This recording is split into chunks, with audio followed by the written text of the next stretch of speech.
नमस्कार, doctor Jitendra math classes में आपका स्वागत है। मैं डॉक्टर जितेंद्र।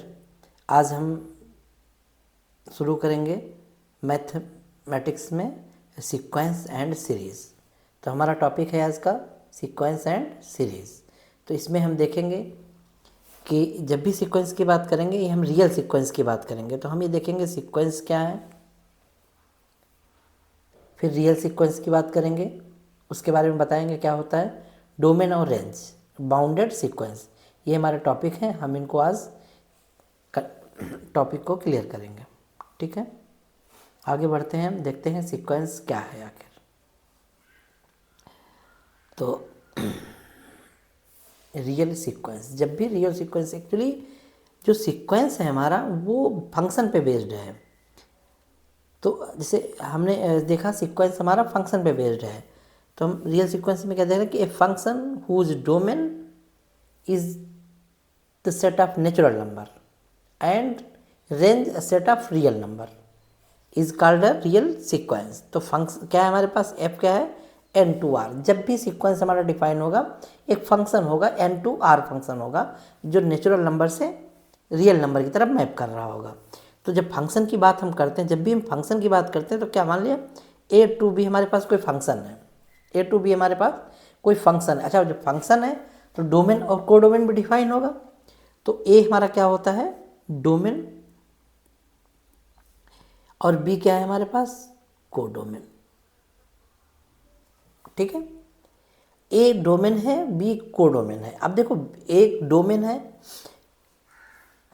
जैसे हमने एक कोई सेट ले लिया, थोड़ा सा स्टार्टिंग बताते हैं उसके लिए। -1 1 0 2 3, हमने एक कोई सेट ले लिया, एक सेट ले लिया बी 0 -1 3 4 5 6 7 8 9, ये कोई डोमेन ले लिया। तो ये हमारे पास क्या है, दोनों सेट हैं, एक ए है और बी है। फंक्शन हमारा कहाँ से कहाँ डिफाइन है, ए टू बी डिफाइन है। तो हमने एक फंक्शन लिया f of x equal to x3। ठीक है, जैसे जैसे हम x की वैल्यू -1 रखेंगे, 1 रखेंगे, 0 रखेंगे, 2 रखेंगे, हमें आउटपुट मिलेगा फंक्शन से। हमने एफ ऑफ -1 लिया, एफ ऑफ -1 क्या आएगा, x की वैल्यू -1 रखी तो ये क्या आ गया -1। एफ ऑफ 1 लेंगे तो क्या आएगा x1। एफ ऑफ 0 लेंगे तो अब 0 मैंने रखा है 0 x, एफ ऑफ 0 लेंगे तो क्या आएगा 0। एफ ऑफ 2 लेंगे तो क्या आएगा हमारे पास, एफ ऑफ 2 लेंगे तो क्या आएगा 8। एफ ऑफ 3 लेंगे तो क्या आएगा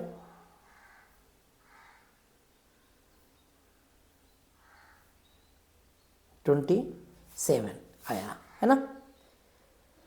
अब देखो यहाँ पे डोमेन में एक बार को डोमेन में मैं थोड़ा सा 27 भी एक नंबर बढ़ा ले रहा हूँ, 27 भी एक नंबर दे रहा हूँ। देखिए 27, ठीक है। अब हमारे पास एक सेट ये बी है, ये है। अब जो इसका आउटपुट आया फंक्शन का, इसको बोलते हैं हम रेंज। एक्चुअली जो एक्चुअल इमेज होती है उसको हम बोलते हैं रेंज। तो हमारे पास एक रेंज जो आएगा, रेंज सेट आएगा, क्या आएगा -1 1 0 और 8 और 27, ये आया। अब ये देख रहे हैं बी जो हमारे पास को डोमेन था, इसका क्या हो गया, ये रेंज सेट सबसेट हो गया, है ना। तो इसीलिए हम बोलते हैं जब भी सीक्वेंस में बात करते हैं या फंक्शन में बात करते हैं तो रेंज जो होता है ऑलवेज सबसेट ऑफ किसका होता है,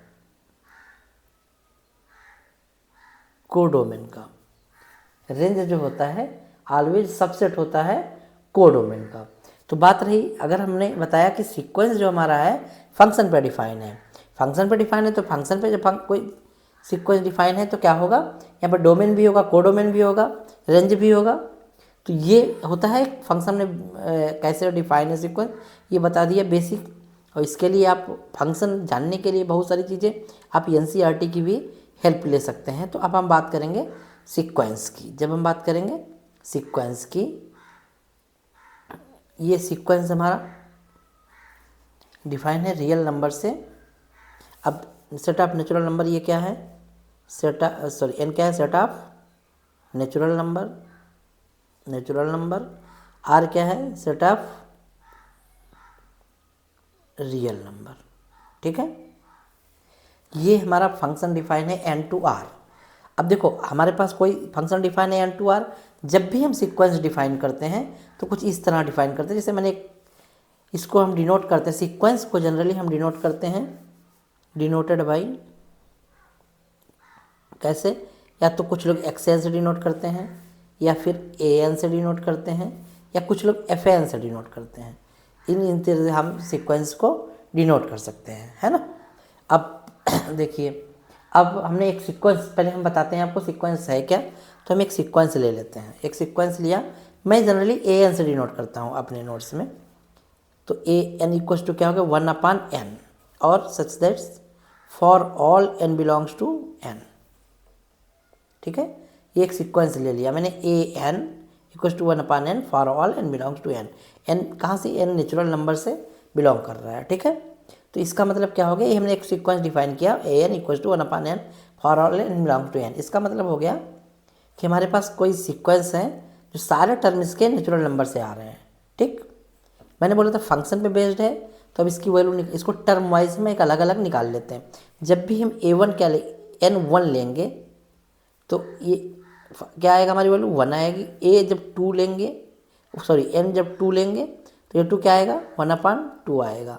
A3 क्या आएगा, 1/3 आएगा। A4 क्या आएगा, 1/4 आएगा, एंड सो ऑन। अब एक चीज़ देख पा रहे होंगे कि जो हम नेचुरल नंबर है, डोमेन हमारा क्या है, 1 2 3 4, ये क्या है, नेचुरल नंबर है। लेकिन इसका रेंज क्या आ रहा है, 1 आ रहा है, 1/2 आ रहा है, 1/3 आ रहा है, 1/4 आ रहा है, क्या आ रहा है, रियल नंबर आ रहा है। हमने ये बोला था, यही बात बोली थी कि सीक्वेंस जो हमारा है नेचुरल नंबर से रियल नंबर पर डिफाइन होगा। सीक्वेंस क्या होगा, नेचुरल नंबर से रियल नंबर पर डिफाइन होगा। तो आप देख पा रहे हैं सही से कि FN2R ही है, यही एक फंक्शन डिफाइन है, एक फंक्शन जैसा काम कर रहा है कि नहीं कर रहा है। तो बस यही बताया था मैंने कि जो सीक्वेंस होता है वो क्या होता है, सेट ऑफ नेचुरल नंबर से रियल नंबर पे डिफाइन है। तो हमारे पास सीक्वेंस को अगर हम इसको, अब इसको ऐसे लिख सकते हैं, 1/n टर्म को अगर हम टर्म वाइज डिफाइन करेंगे तो इसको ऐसे डिफाइन कर सकते हैं, 1 1/2 1/3 1/4 1/5। जैसे जैसे n बढ़ाते जाएंगे हम इसको टर्म वाइज डिफाइन कर लेंगे, अलग अलग टर्म में अलग अलग नंबर्स पे डिफाइन कर लेंगे। मतलब कहने का ये है कि ये नेचुरल नंबर के सभी डोमेन के हर पॉइंट में डिफाइन होता है। नेचुरल नंबर के डोमेन के हर पॉइंट में हर नेचुरल नंबर पर डिफाइन होता है ये फंक्शन। ठीक है, इसका एक एग्जांपल और ले लेते हैं। मैंने एक और लिया, f(an) इक्वल टू दिस हो गया। दूसरा मैं एक एग्जांपल लेता हूँ आपको,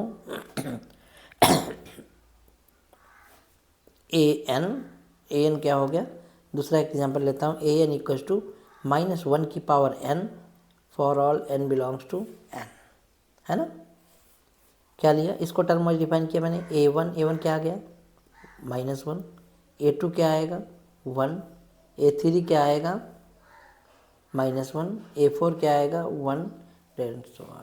अब इसको अगर पहला टर्म क्या हो गया -1, दूसरा क्या हो गया 1, तीसरा क्या हो गया -1, फिर चौथा क्या हो गया 1, क्या हो रहा है, रिपीट हो रहा है। लेकिन डोमेन हमारा क्या है, नेचुरल नंबर के सभी पॉइंट के लिए ये फंक्शन डिफाइन होगा। ठीक है, तो ये क्या आएगा, अब इसको टर्म वाइज डिफाइन कर लें अगर हम, क्या आएंगे -1 1 -1 1 -1 1। ये हमारा सीक्वेंस कुछ इस तरह से हमारा सीक्वेंस डिफाइन होगा, कुछ इस तरह से सीक्वेंस हमारा डिफाइन होगा। ऐसे बहुत सारे नंबर ऑफ एग्जांपल ले लें, आप चेक कर सकते हैं, an equal to n/n+1 for all n belongs to n के लिए बहुत सारे सीक्वेंस हैं जिनको मैं एक एक करके सभी बताऊंगा पूरी डिटेल में। तो ये क्या हो जाएगा, an इक्वल टू, एक नया सीक्वेंस ले लो, 1 + -1n for all n belongs to n। इनको टर्म वाइज डिफाइन कर सकते हैं। तो ये हमने क्या देखा, ये है हमारा सीक्वेंस, इसको बोलते हैं हम रियल सीक्वेंस। इसको हम टर्म वाइज इसी को डिफाइन कर लो, दूसरे वाइज इसको डिफाइन करो, क्या आएगा an इक्वल टू n1 रखोगे तो क्या आएगा -1 यानी 0 आ जाएगा, 2 रखोगे तो +1 यानी 2 आ जाएगा, 3 रखोगे -1 यानी 0 आ जाएगा, 2 आ जाएगा, मतलब A1 हमारा क्या हो जाएगा, ये A2 क्या हो जाएगा, ये A3 क्या हो जाएगा, ये A4 क्या हो जाएगा, ये 0 to natural number, 0 whole numbers में आता है, 2 हमारा नेचुरल नंबर्स में आता है। मैंने बोला था कि रेंज जो आएगी वो क्या होगा, कोडोमेन क्या होगा, सेट ऑफ रियल नंबर होगा। और ये कुछ ऐसे सीक्वेंस होंगे जिसमें सिर्फ 1 1 1 आ जाएगा, जैसे कांस्टेंट सीक्वेंस ले लें जिसमें 1 1 1 1 आ जाएगा। जैसे मैंने एक नया सीक्वेंस लिया AN = 1 for all n belongs to n के लिए, इस ये क्या हो गया, ये कांस्टेंट टाइप का सीक्वेंस हो गया।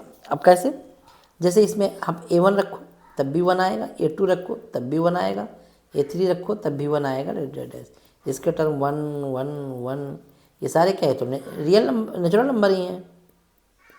तो मेरा कहने का मतलब था कि डोमेन हमारा रेंज नेचुरल नंबर होगा, कोडोमेन क्या होगा, रियल नंबर। अगर यहाँ पे जैसे N1 1 आ जाए तो नेचुरल नंबर का है, तो ये क्या है, रियल नंबर का सबसेट ही तो है। तो फंक्शन सीक्वेंस हमारे कुछ इस तरह से डिफाइन होंगे। जो बताया था मैंने कि domain is the set of natural number, range क्या हो जाएगा, सेट ऑफ रियल नंबर, ये हमारे डिफाइन होंगे। अब हमने क्या देखा, रियल सीक्वेंस देखा क्या होता है, रियल सीक्वेंस देखा। अब इसके बाद इसके देखेंगे हम range of a sequence, range of a sequence. अच्छा, अब बात आती है कि मैं ये देख तो रहा हूँ, है ना, सीक्वेंस मैंने देख लिया क्या होता है। बात ये आती है हम ये क्यों कर रहे हैं, ये हम क्यों कर रहे हैं, हमने सीक्वेंस देखा, सीक्वेंस को जान लिया, सीक्वेंस आखिर क्या होता है। अब बात करेंगे हम रेंज ऑफ सीक्वेंस की, क्यों देख रहे हैं ये सब।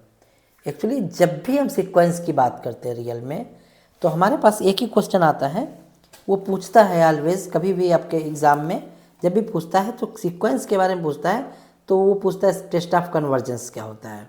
तो सीक्वेंस हमारा कन्वर्जेंट होगा या नहीं होगा, डाइवर्जेंस होगा, ऑसिलेट करेगा, क्या होगा, इसके बारे में, सीक्वेंस के बारे में। तो जब भी हम सीक्वेंस के बारे में कन्वर्जेंट चेक करते हैं, तो उससे पहले हम कन्वर्जेंट चेक करने से पहले हम जानते हैं सीक्वेंस हमारा बाउंडेड होगा, अनबाउंडेड होगा, या फिर सारी चीज़ें डिटेल में आपको बताएंगे। मैं और कन्वर्जेंट जानने से पहले ये सारी चीज़ें हमको जानना ज़रूरी होता है। तो इसलिए हम ये देखेंगे सीक्वेंस हमारा कन्वर्जेंट करता है, उससे पहले क्या क्या चीज़ें देखना है। जैसे मैंने देखा रेंज, अब उसके बाद क्या देखेंगे हमने, मतलब range of a sequence, range of a sequence, sequence की रेंज क्या होता है। अभी तो मैंने देखा था कोडोमेन, डोमेन, ठीक है, ये भी बताया था कि उसका जो रेंज होता है वो क्या होता है, सबसेट होता है ऑलवेज कोडोमेन का, ठीक है। अब हम बात करेंगे range of a sequence. Range of sequence का मतलब क्या होता है, रेंज ऑफ सीक्वेंस का मतलब ये होता है कि range set is the consisting of all distinct element of a sequence, ठीक है। देखो एक चीज़ और देख लीजिए, जो रेंज सीक्वेंस की होती है, एक्चुअली रेंज जो होती है एक तरह का सेट होता है, रेंज जो होती है एक तरह का सेट होता है। अब सेट तो सब जानते होंगे, सेट का मतलब क्या होगा, जैसे रेंज हमारा क्या है, एक तरह का सेट होता है, ठीक है।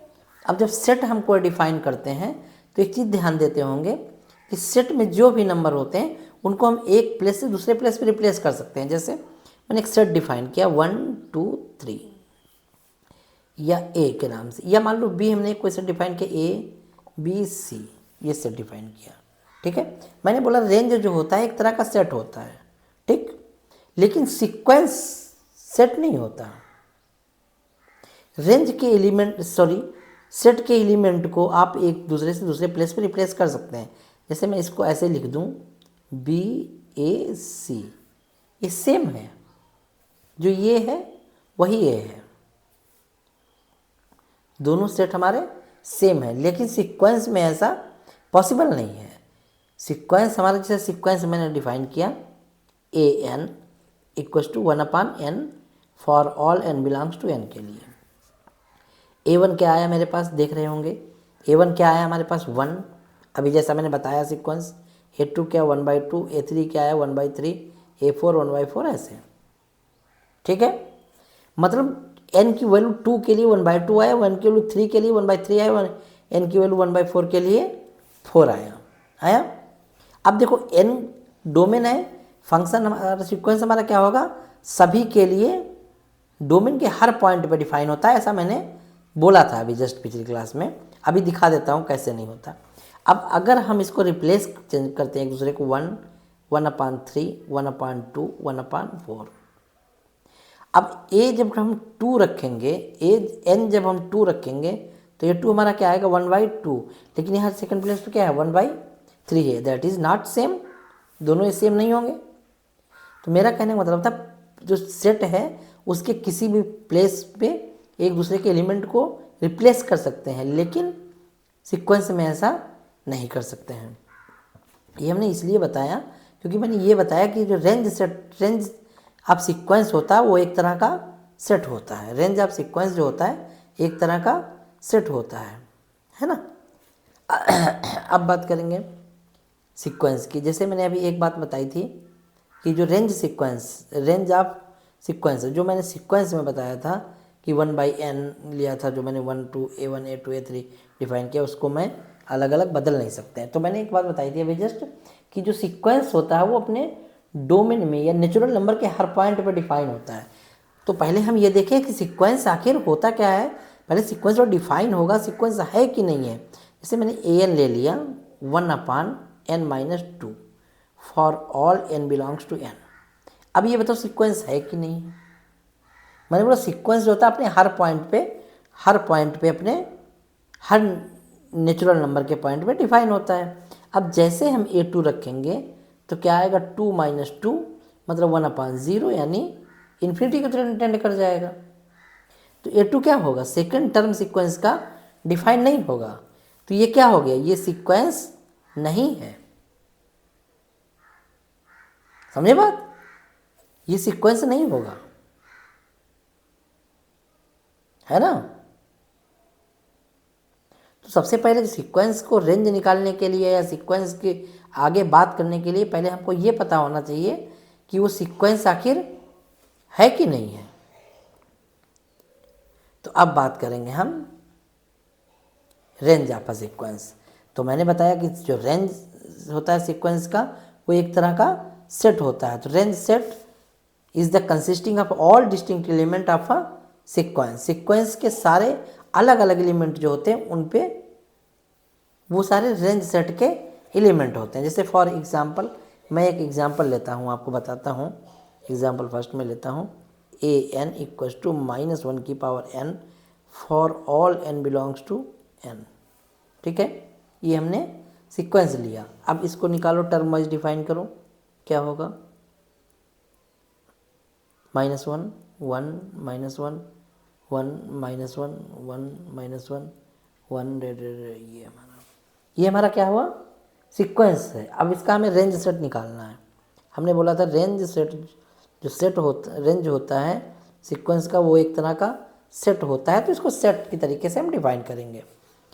Set consisting all distinct element, इसके सारे अलग अलग जो डिस्टिंक्ट एलिमेंट होते हैं वो हमारे सेट में आते हैं। तो यहाँ पे क्या है, -1 है, दूसरा 1 है। रेंज सेट से आप ये मत समझिए कि मतलब -1 से 1 तक की, नहीं, -1 से 1 तक नहीं, -1 और 1 वो कह रहा set consisting all distinct element, अलग अलग एलिमेंट होंगे। रेंज का मतलब 1 से 1 तक नहीं समझिए, वो इंटरवल डिफाइन होता है -1 से 1। तो ये पूरी लाइन आ जाती है -1 से 1 के बीच में सारी लाइन आएगी, लेकिन ऐसा नहीं है। यहाँ पे सेट है, सेट में क्या होता है डिस्टिंक्ट पॉइंट अलग अलग प्लेस पे डिफाइन होते हैं। और फाइनाइट होगा ये अगर, तो यहाँ क्या होगा -1 और +1, ये क्या हो जाएगा सीक्वेंस, किसका, रेंज, सीक्वेंस का रेंज सेट हो जाएगा। ये सीक्वेंस का रेंज सेट हो जाएगा, सीक्वेंस के रेंज सेट हो जाएगा। जैसा अभी पूछता है कभी कभी कि सीक्वेंस दे देगा, पूछेगा इसके रेंज सेट में कितने एलिमेंट लाई करेंगे, रेंज सेट में कितने एलिमेंट लाई करेंगे। तो रेंज सेट में से कितने एलिमेंट हो जाएंगे, 2 एलिमेंट हो जाएंगे। रेंज सेट में क्या हो जाएंगे, इसके 2 एलिमेंट हो जाएंगे। दूसरा एक एग्जांपल देखते हैं हम, an equals to 1 + -1n for all n belongs to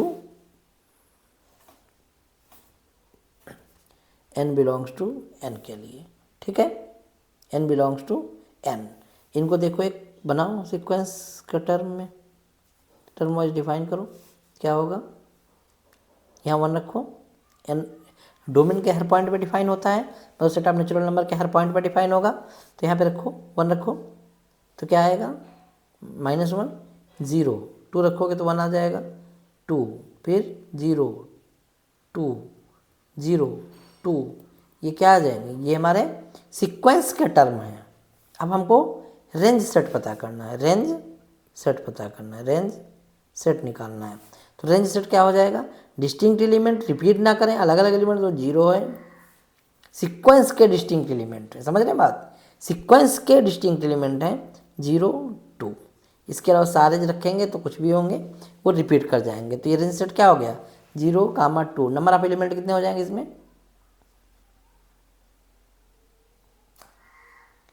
2, number of element क्या हो जाएंगे 2, है ना।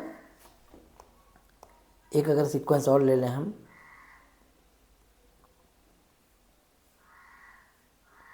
For all n belongs to n, अब क्या होगा इसमें 1/n, ठीक है, इसको डिफाइन करो टर्म वाइज, 1/2, 1/3, 1/4, 1/5, इसमें दिख रहे हैं सारे डिस्टिंक्ट एलिमेंट हैं, इसमें कोई भी एलिमेंट लोगे सारे डिस्टिंक्ट एलिमेंट हैं, है ना। तो इसमें रेंज सेट क्या हो जाएगा, इसका हर एलिमेंट क्या होगा रेंज सेट में आ जाएगा, इसका हर एलिमेंट क्या हो जाएगा 1/n for all n belongs to n के लिए रेंज सेट हो जाएगा, ठीक है। ऐसे मैं बहुत सारे एक एग्जांपल बता दूं, उनके रेंज सेट आप लोग निकाल लेंगे।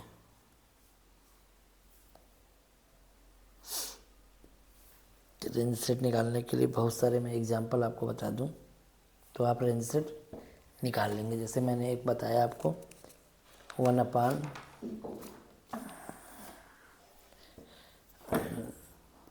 n+1। अगला एग्जांपल बता दूं,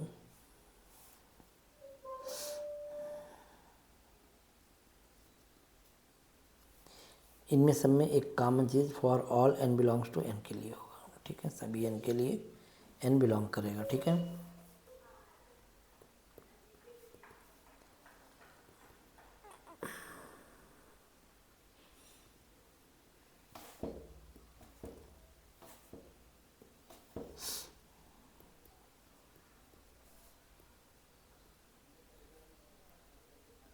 ये हमारे क्या आ जाएंगे, रेंज सेट के सारे एलिमेंट आ जाएंगे, ठीक है, रेंज सेट के सारे एलिमेंट निकाल लोगे आप, ठीक है, जो जो भी आएंगे। अब हम बात करेंगे, अब रेंज सेट की बात कर लिया मैंने, अब हम बात करेंगे बाउंडेड सीक्वेंस की। तो हमने आज क्या बताया आपको, आज के टॉपिक, आज के वीडियो मैंने क्या बताया आपको कि रियल सीक्वेंस क्या होता है, उससे रिलेटेड मैंने डोमेन बताया, कोडोमेन बताया और डोमेन बताया, कोडोमेन बताया, रेंज सेट बताया, फिर मैंने रेंज सेट कैसे निकालते हैं, सीक्वेंस को बताया कैसे सीक्वेंस डिफाइन करते हैं, फिर मैंने बताया रेंज सेट क्या होता है, और रेंज सेट में एक नंबर ऑफ एलिमेंट पूछ दे तो कैसा होता है। इसके बाद अगली क्लास में हम आपको बात करेंगे बाउंडेड सीक्वेंस की। अभी रेंज सेट निकाल लिया, अब देखना पड़ेगा सीक्वेंस हमारा बाउंडेड है कि नहीं है, तो उसके बाद हम बात करेंगे अगली क्लास में बाउंडेड सीक्वेंस के लिए, ठीक है। तब तक के लिए बाय।